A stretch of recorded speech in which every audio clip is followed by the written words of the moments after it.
that a year before... What have you done about the genocide in Gaza? See, there we go. There we go. Before we... Yes, here we go. I knew he couldn't wait. I knew he couldn't wait.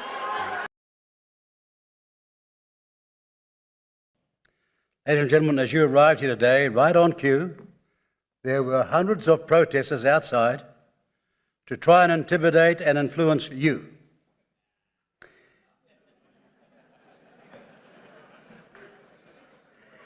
These people protesting could, of course, have done the hard yards themselves and organised their own meeting.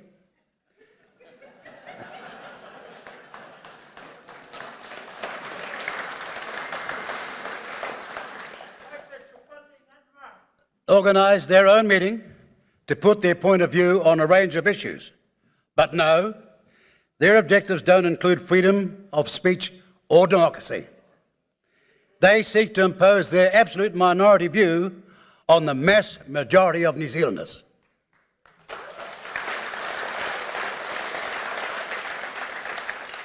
And can we say on the issue of Gaza, and to that last person that shouted out, not one of them protesting outside have ever spoken to the Palestinian Authority or the neighbouring Egyptian government, or, listen and learn, or the biggest Islamic country in the world, Indonesia, or dare we say, the President of Turkey. All of these international authorities and many more, we have personally spoken to, so they understand with great clarity what New Zealand's position is. These so-called protesters outside wouldn't know what geopolitics or democracy looks like, yet they have the arrogance to try and lecture you and disrupt you, like they have a clue what they are talking about. Shame on them. If their message was clear, why would they mindlessly have to go on repeating it for hours? What a cauldron of slow learners. So those no-hopers have come here today with one certain intention: to grab the mainstream media headlines and try to destroy a process that we, as one of only 8 other countries, have practiced unbroken since 1854. It's called democracy.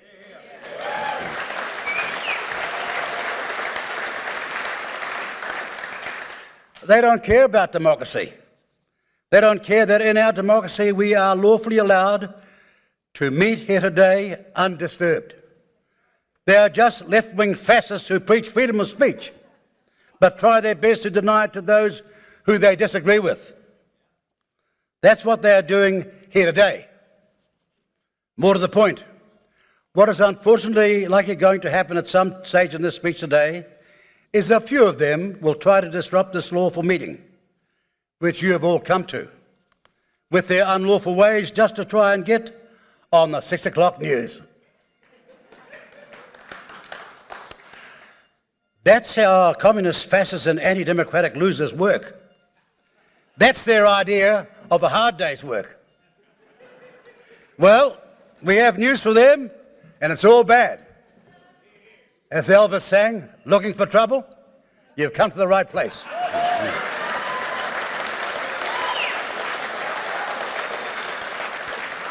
We are going to defend our democracy, and we will throw all of those fascists out. If they don't understand that the tikanga in this place is like on marae. You hear people out. You don't shout and disrupt. In this hall today, there are men and women of all ages, of all races, religions and creeds. This is a meeting of New Zealanders, people who are living here legally, whether their background goes back 1,000 years or who arrived yesterday, all with the same fundamental protections under the law.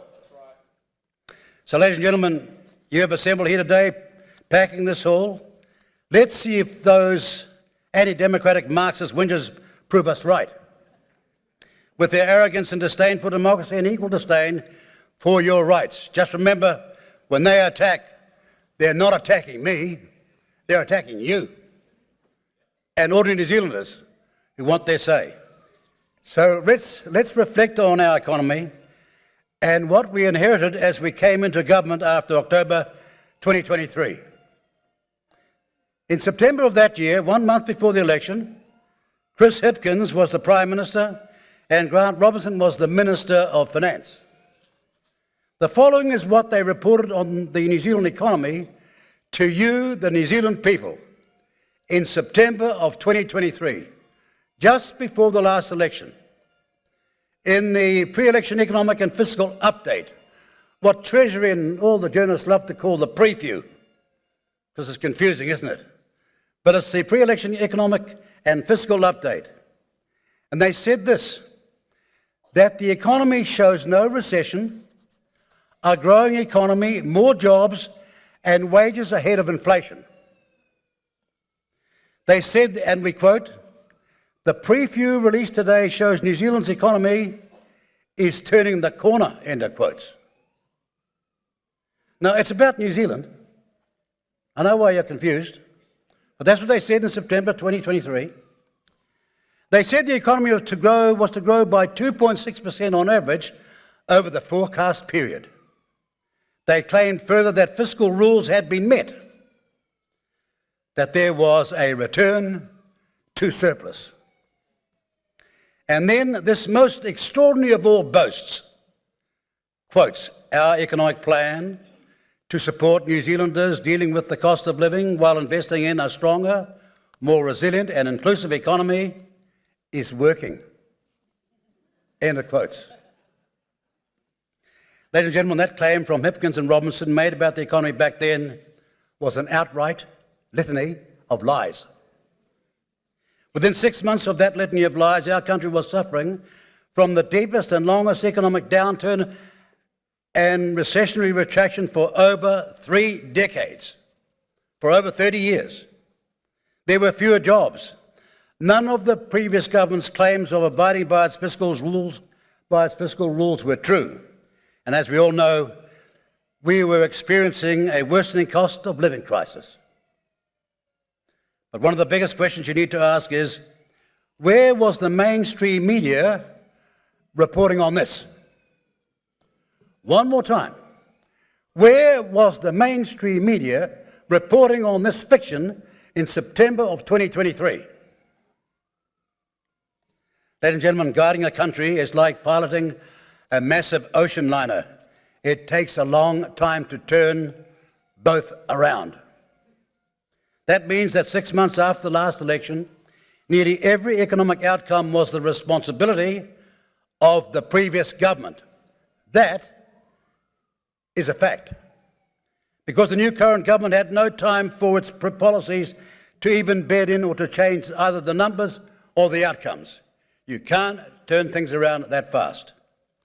In short, almost all of the slump and the pain is directly the result of the work of Hipkins and Robinson, and they and the mainstream media cannot deny that. So how can you believe a word from the Labour leader when everything that he said when he was in charge as Prime Minister has proven to be drastically wrong and at total variance with the financial facts? It's a running comical commentary of how lacking Labour is of leadership, then and now. You know, you can't make it just eating a sausage roll and getting on a 6 o'clock news. You've got to actually do something. That the only person whose actions were so unforgivable and the economic and social damage so widespread now expects you all to believe that if given the chance, you could trust him to do something different. It is staggering that this is the same person who, when he became Prime Minister, had, and you'll recall what he did, he had a bonfire of the inanities. He wanted to burn nearly everything that he and Robertson had done previous to that. In short, he incinerated many of the policies that he was a critical part in forming. Go back and check the record. And then he went and admitted, and we quote, he said this is stunning stuff, in a moment of great honesty. Here's the quote. Some of the commitments that we made, and I've mentioned some of them, things like Kiwi Build, Auckland Light Rail and so on, we hadn't worked through the exact details of how that would be. And therefore we weren't able to deliver on the commitments that we've made. End of quotes. Ladies and gentlemen, that's the personification of the old saying, you can't build a reputation on what you're going to do, but what you've already done. You can't build a reputation on what you're going to do, but what you've already done. And worse still, just a few weeks ago, he barefaced told the media that in 2023 he ruled us out, when he knows, and the media knows, including the lightweight who was interviewing him, that a year before... What have you done about the genocide in Gaza? See, there we go. There we go. Before we... Yes, here we go. I knew he couldn't wait. I knew he couldn't wait. We knew they couldn't wait. These are the kind of fascists they are. They're the kind of fascists you are. Go home. Go home. Here we go. There we go. As I said, true to form, they couldn't even keep their counsel. No, you don't. We're going to get rid of them. I'm asking the security, get rid of them now. See you, sunshine. Where you go? See you.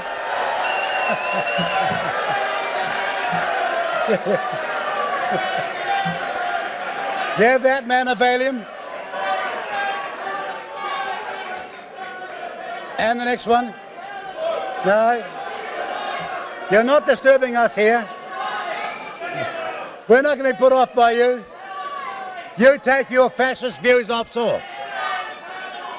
You take your fascism somewhere else. You're not running this place.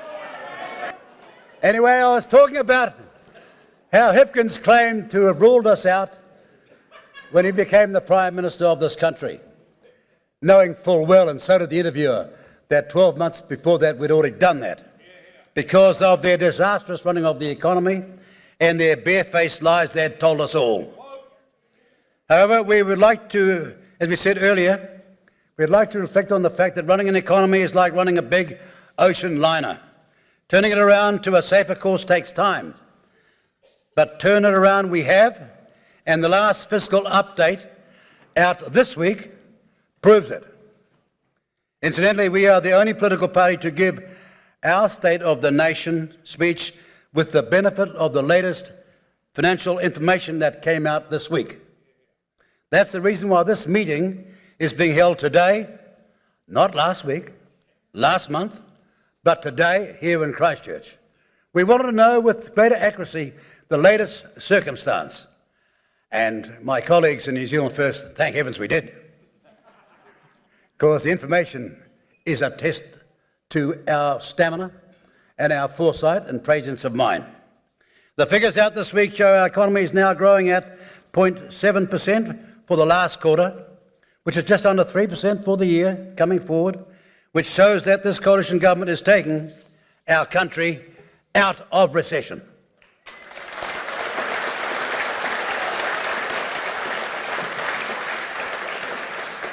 Ladies and gentlemen, we know that it's tough out there. Some of us do understand what poverty tastes, smells and feels like.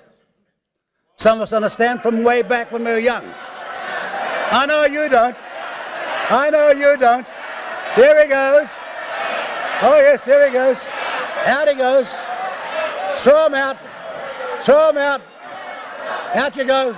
Where you go, son? Out you go. You out. How amazing. How amazing. It wasn't Gaza that fired him up, it was my talk about poverty. And clearly he has no idea about it. We know the cost of living was and has taken a toll over the past few years. That Labor's cost of living rises have been cemented in. They don't go away when you turn the economy around. We have to live with it. And that means we have much, much more work to do. However, this week's latest financial update means that there is now real hope on the horizon. And that said, we also know that we must progress much faster and with far greater speed. And we can only do that with sound economic and social policies. Ladies and gentlemen, I want to talk about workers. There are many comments from the Labor Party and their fellow travellers over the past year that the government's coalition agreements are racist, anti-Maori, anti-woke, anti-fluoro, and anti-everything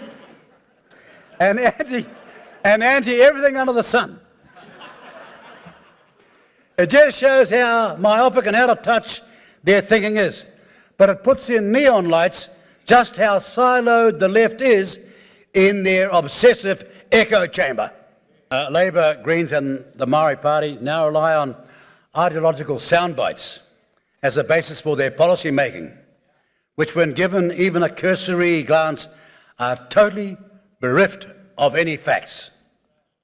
They even say to people like Shane and me, you've got the wrong blood quantum. And we say, oh, come on, have a look in the mirror, sunshine. They've become the parties of moral outrage, obsessed with accusations, gotcha politics, woke ideology, and opposing everything that happens to offend anyone that gets offended. There is nothing that the government is implementing that should come as a surprise to Hipkins. Everything we are doing was not only campaigned on, it was in our respective election manifestos and in our coalition agreements dated a year and a half ago. Perhaps it's just a surprise that a government is actually delivering on its promises.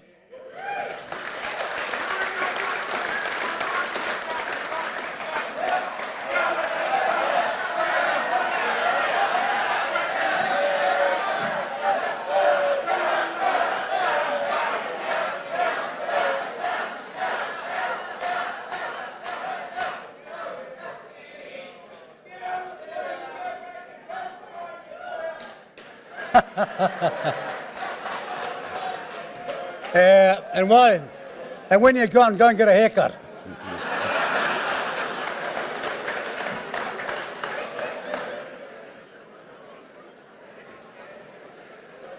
Ladies and gentlemen, by the way, that's their tactic. There'll be more. They've come in here and decide. Yeah, decide. Yes, there you are. There'll be more, yes. Yeah, I can tell. Out you go. See you. Out you go. Now away you go. Go. Go and look. Look, he's even reading from his phone. He's even reading his protest from his phone. Wow. You can see what's wrong with our education system.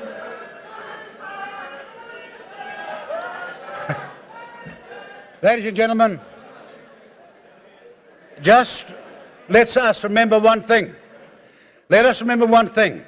The spiritual home of the Labor Party is the West Coast, the site of the miners' strike in 1908, which started the Labor Party in 1916, the party that used to represent the workers of New Zealand, the coal miners, the gold miners, the labourers, the foresters, the fishermen and fisherwomen, the hard-working blue-collar battlers of our country.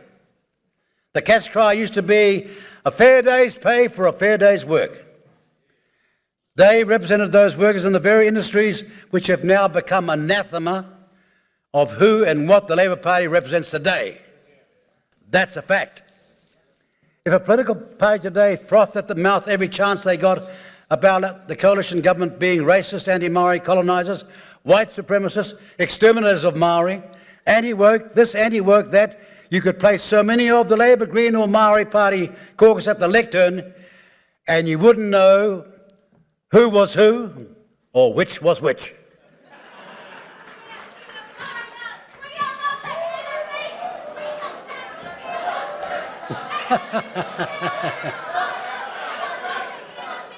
You can tell. Who do Labor now represent? It seems like her. They don't even know themselves. Did you swear?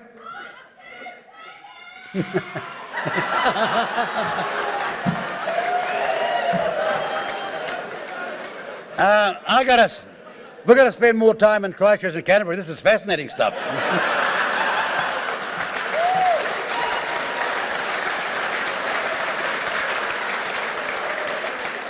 Who do they represent? They don't even know themselves. The Labour Party has decided that their entire re-election strategy will be like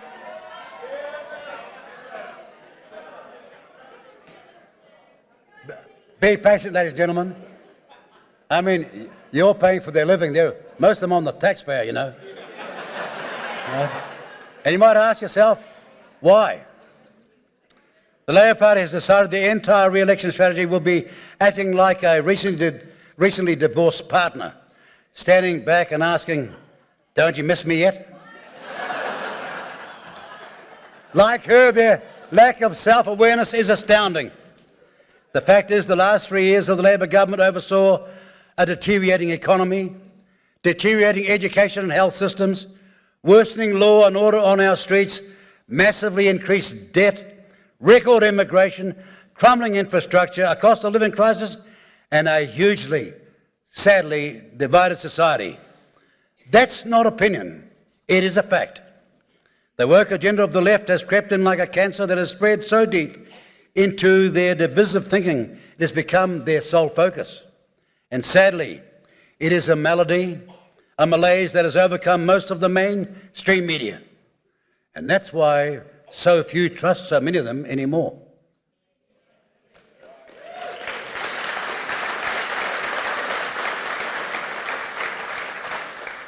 The key aspects of Hipkins' recent speeches is what he and the Labour Party doesn't say. It's been clear for some time that the Labour Party had a forlorn choice: attempt to move to the centre, to hopelessly try to regain their votes, or push further towards the woke, cultural, globalist and Marxist left. It doesn't take a rocket scientist to figure out which path they have sadly chosen. But that siloed left is now occupied by the Maori Party and the Greens, with the same exact messaging, the exact same ideology and the exact same rhetoric. His speeches show just how far the Labour Party has descended away from its roots and just how unambiguously they have abandoned and forgotten the very people and industries who founded their party over 100 years ago. Go down to the West Coast, they'll tell you. The Labour Party's focus is now on issues such as race, when we're all one people, as Fenner Cooper said.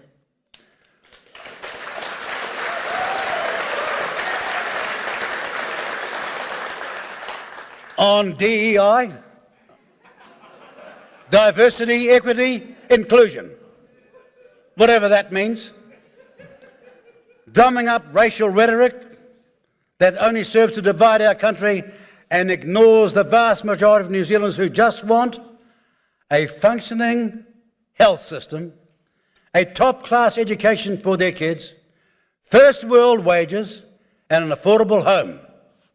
That's what all New Zealanders want, Maori and non-Maori, Redis and non-Redis, inside or outside. They don't want woke.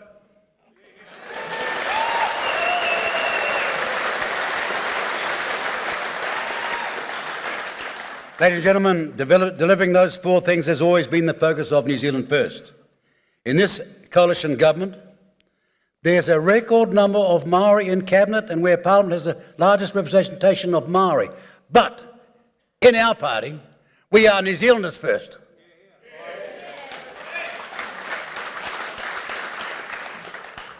We're not going to disown the other part of our background, whether it be Irish, English, Welsh, Croatian, or dare I say Scottish. Gives you a natural suntan and a desire to save money.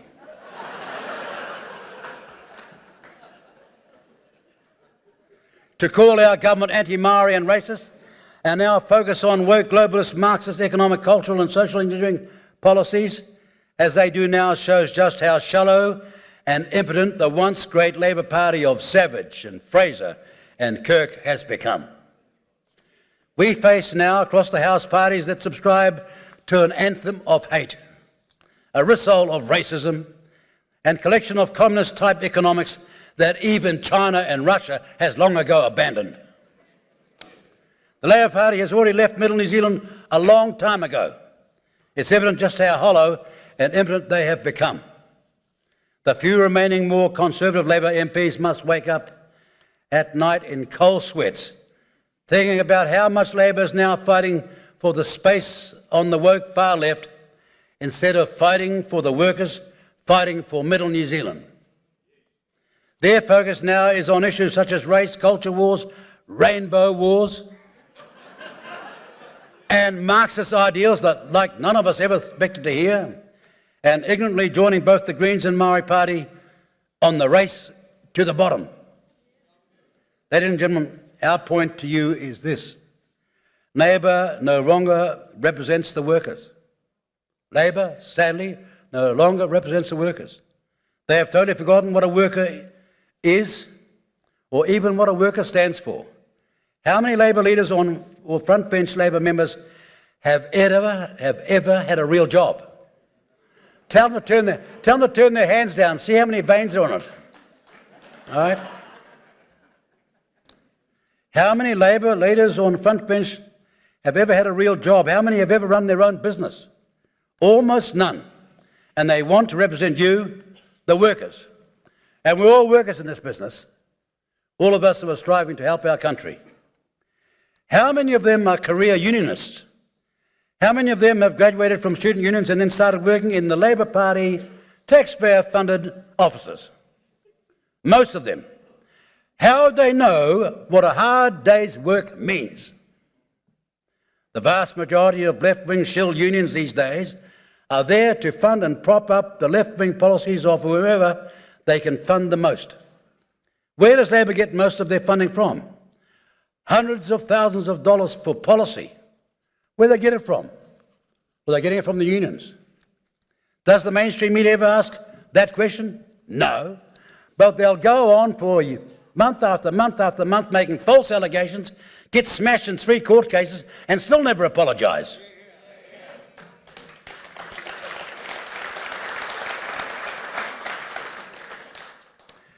Positioning New Zealand in a rapidly changing world is what we've got to do. The last 2 months have seen a dramatic change in the international landscape. If many have been paying attention, then none of this would have come as a surprise. A massive change is taking place, and how New Zealand acts towards those changes right here, right now, is critical. This is not a time for New Zealand to opine on what we think of those changes, but rather to hold our counsel, allow the dust to settle, and to build on strategic partnerships, both economic and political. This is a most serious time. This is not a time to waste on what we would like to see happen, but rather urgently prepare for what is happening.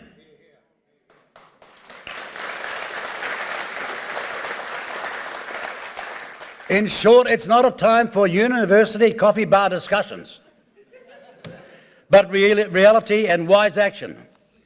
Huge challenges confront us, which we either ignore or seize new opportunities and take a small country to the forefront of international economic and social performance. We have done it before, and with the right policies and leadership, we can do it again.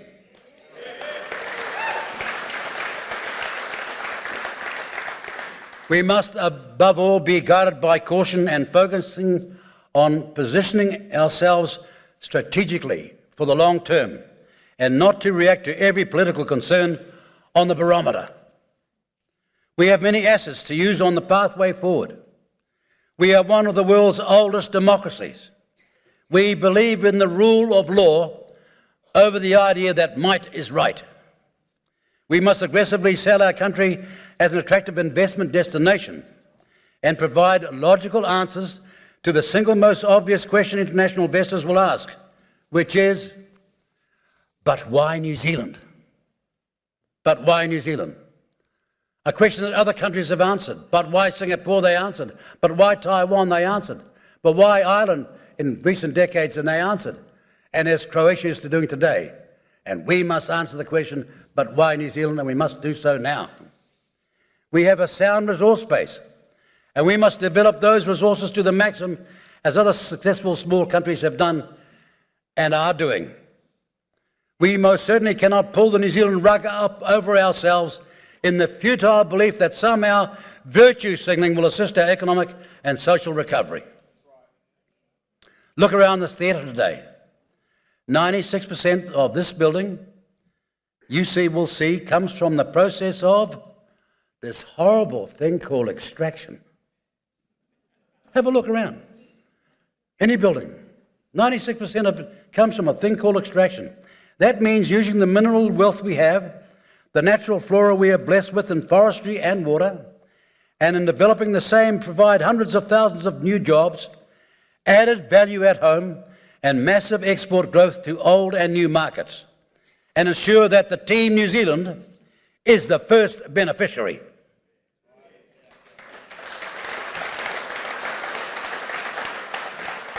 That is why New Zealand first started the Provincial Growth Fund, now the Regional Infrastructure Fund, to ensure that we have an environment of development and renewal and not to delay, decay and descent to the bottom. Today there are echoes of our most famous former Prime Minister, Richard Seddon. He said, New Zealand is God's own country, but the devil's mess. New Zealand is God's own country, but the devil's mess. Seddon was right all those years ago, and then he set out to do something positive about it. And we in 2025 must do the same.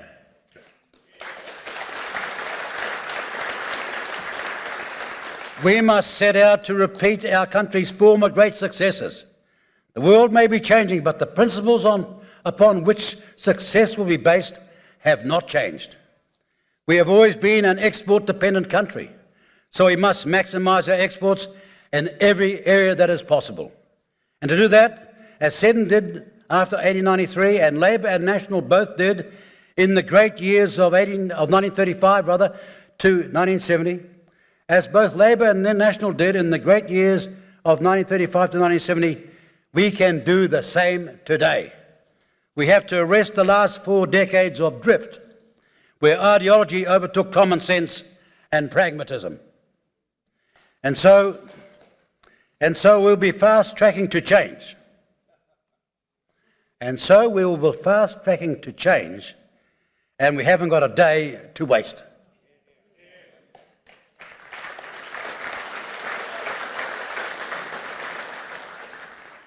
We're here in the centre of a great province. Ladies and gentlemen, reflect on the COVID years and how important the provincial economies were in navigating our way through it. For a few years, the Anti-Primary Production Brigade went silent, and at no time, then or since, have they ever expressed a thank you to our provincial economies. Never ever said thank you. Their policies would close down large sections of our economy to satisfy their globalist view of the world. But New Zealand First is a true nationalist party, setting out to replicate the success of other small countries with fewer resources but with astonishing records of success, as we once had. And we may not always get it right, but one thing we can promise you, we're never going to stop trying.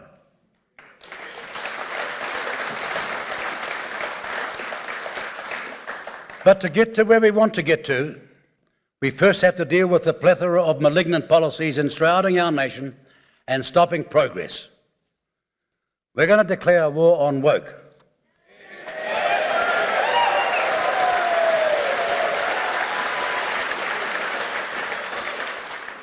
And long live common sense.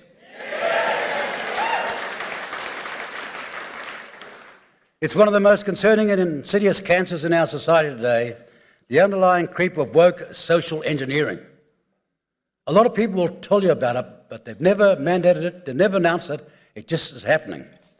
This seeping of the leftist groupthink, and condoned by too many on the right, has been mostly hidden from society in the way it has implanted itself in New Zealand.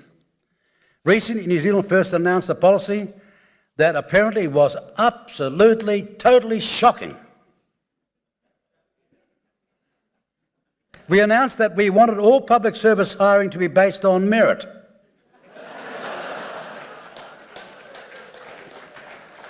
To be based on skill and competence, not based on targets for diversity, equity and inclusion ideology.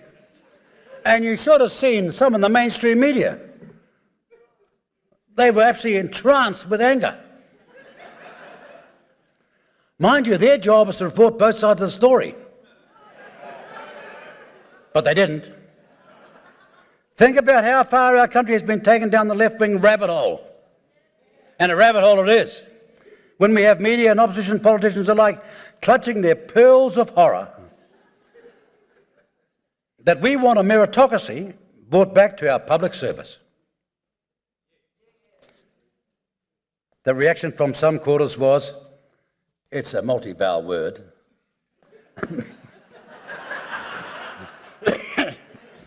The reaction was apoplectic. Apoplectic. Unbelievable. We need common sense brought back to our country. We cannot underestimate the nature and importance of the war on woke. It is not only the DEI in our public sector, but also in our education system. New Zealand first set out in the election to get rid of the relationships and sexual education guidelines in our schools.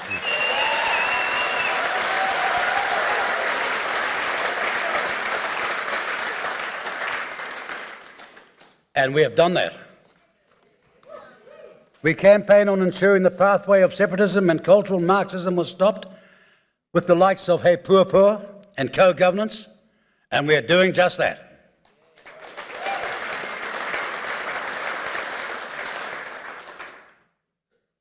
We campaign on ensuring we have fairness in women's sports. That men cannot compete against women and girls. And we have done that. But there is still much we need to do to continue the fight, including fighting against the use of puberty blockers for children.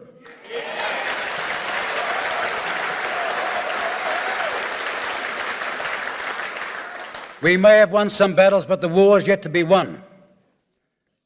New Zealand First has introduced members' bills that include fighting against woke banks, fighting to ensure that men cannot walk into women's and girls' bathrooms, to get rid of DEI in our public sector, and we have many more. What's breathtaking is the anger some of these minority people have when you bring them to account. They try and explain themselves away. They try and talk innocence when blind prejudice is what they're promoting. We'll continue to be the voice of common sense and at the forefront of the war on woke on behalf of you and every other New Zealander. Our message to the bureaucracy pursuing unmandated, unelected policies is a very simple one. Do you want to be part of the solution or do you want to remain part of the problem? If your choice is the latter, to be part of the problem, then our response is clear. Get out of the way. Get out of the way. Get out of the way. Get out of the way. Perfect timing. Perfect timing. Get out of the way. Get out of the way. See ya, sunshine. Get out of the way and get a haircut. Get a haircut.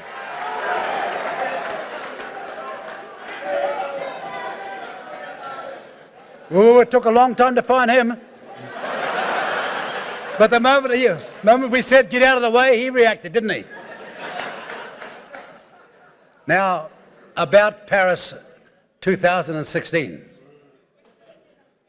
In October 2016, the National Party signed up to the Paris Accord, setting targets that some of the world's largest economies have no intention of honouring. That means that no matter what we do, our sacrifice will make no difference. Worse still, in trying to honour our commitments, $22 billion plus of our hard-earned taxpayers' money will be siphoned offshore in a total self-defeating economic and climatic shambles. It's just common sense that instead of draining our money offshore into foreign economies, we invest it in looking after our own environment.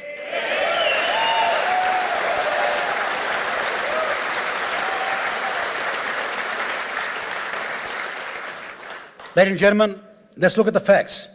Just under 60% of the world's CO2 emissions come from 4 countries: China, USA, Russia and India. New Zealand's emissions, by contrast, amount to only 0.17%. Why are we making a rod for our own backs?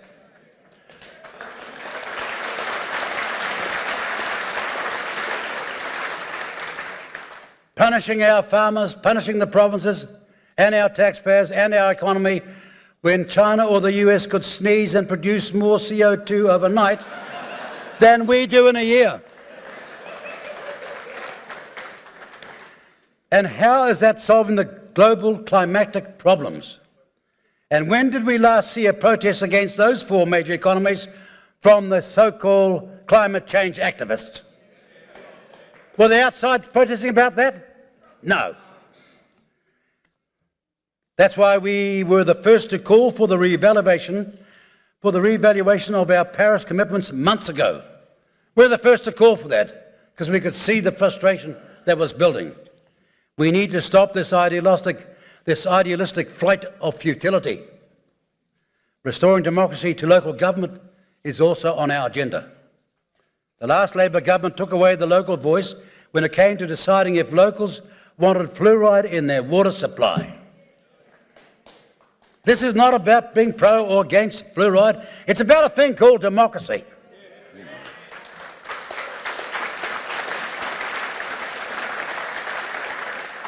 For decades, our local ratepayers had the choice through referendum that was taken away under Labor. The Whangarei District Council is now being forced to fluoridate their local water supply at a cost of up to $5 million, which is a despotic Soviet-era disgrace. This is not a matter of being pro-fluoride or anti-fluoride. It's a matter of what New Zealanders see and value as democracy in our country. Individually, democratic elected councils are now being threatened with huge fines, threatened with imprisonment, all for disagreeing with a foolish law change and forcing Wellington bureaucrats to act as a result of that change. All the council is fighting for is to have a referendum on the matter so locals can have a voice. That law had its first reading change in 2016, and New Zealand First was the only party in Parliament to vote against those changes. We said then and now that these decisions should be made by the locals through an open and transparent debate, followed by a referendum during the local government elections, so there'd be no added cost. It is chilling that we have got to a point in New Zealand where elected politicians are being threatened with imprisonment just for doing their jobs, standing up for democracy and asking for a local vote. New Zealand First backs the Whangarei Council and every other local council that wishes to fight for getting a referendum back and giving the voice back to the local people on this matter. And only fascists would think that local democracy was a rabbit hole.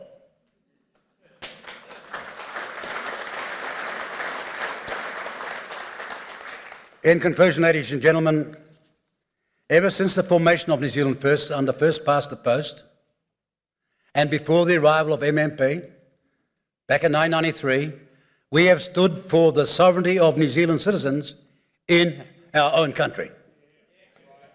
We have sought to establish an economy that is designed to serve New Zealanders and not others. We have battled to build and retain wealth that is our own. We have stood uniquely in modern times for economic nationalism. We have stood to ensure that when we generate wealth and industrial incomes and improving the value of our land and the gains of our hard work, that it stays in our country and not first benefits some foreign economy. We have stood to ensure that these benefits remain in New Zealand and help the Kiwi players in the economic arena and not the spectators on the international sidelines. We didn't welcome our self-government to find so much of it captured by foreign governments and foreign money. We have always argued for offshore investment to be on our terms, just like Singapore did, Taiwan did, Ireland did, and now Croatia is. For economic offshore investment to be on our terms. This is a battle we ask you again to join and to ensure that alongside your friends, relations and neighbours, we have a real chance of winning. In the months ahead and leading into the next election, we are asking you all to take action, to stop being spectators and become real political players in the arena of future New Zealand change. As Clinton said, it's the economy, stupid. And as New Zealand First is saying, it's our country, stupid. That means we together are going to take back control, take back our country, and make New Zealand first again.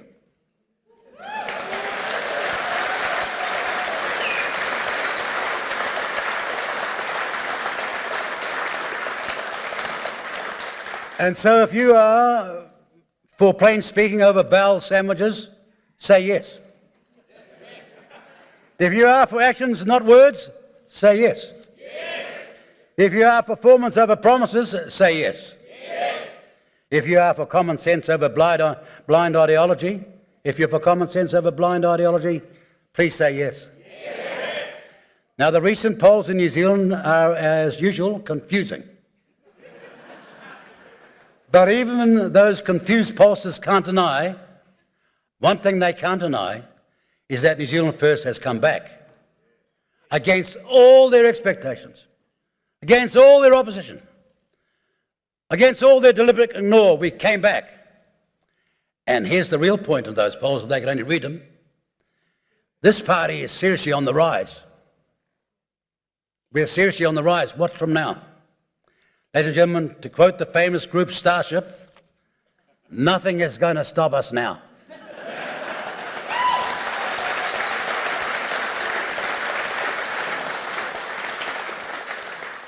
We apologise for the protesters that came here today.